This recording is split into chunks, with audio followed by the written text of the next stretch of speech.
আমি ইলিশ মাছ ভেজেছিলাম, তাই ইলিশ মাছের তেলটার মধ্যে আমি কাঁচা ইলিশ ওল দিয়ে রান্না করব।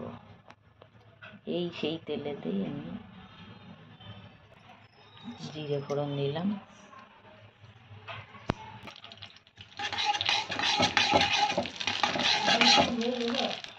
এবার অল্প হলুদ দিলাম, ওলগুলো দিয়ে দিলাম,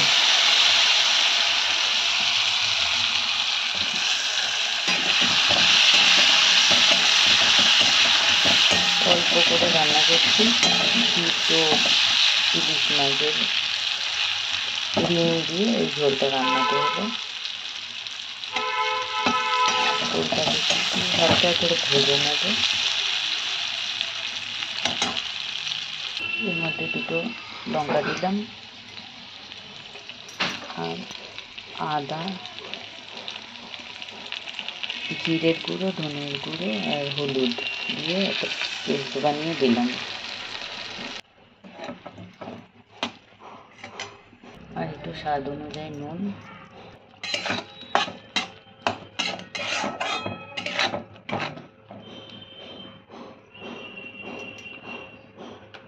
এবার এটা ঢেকে দেবো ওল সেদ্ধ করার জন্য।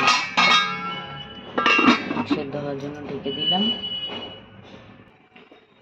এবার ঢাকনা খুলে দেখবো তেল বেরিয়ে গেছে আর ওলও সেদ্ধ হয়ে গেছে।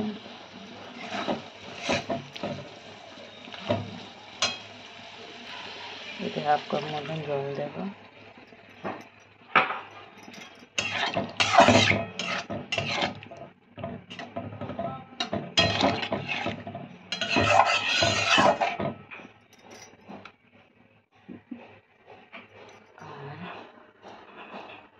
দুটো ইলিশ মাছের রিং পিস কাঁচা অবস্থায় দিয়ে দেবো।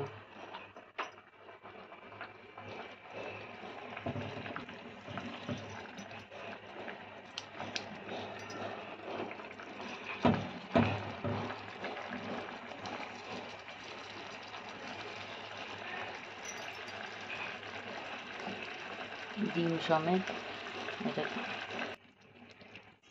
একটু উল্টে পাল্টে দেব।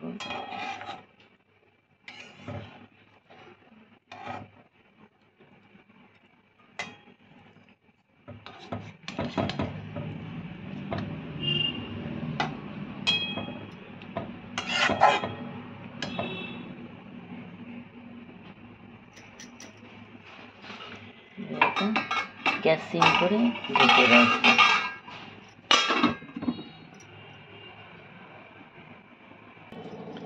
এবার আমি ঢাকনা খুলে দেখবো মাছের ঝোল আমার রেডি।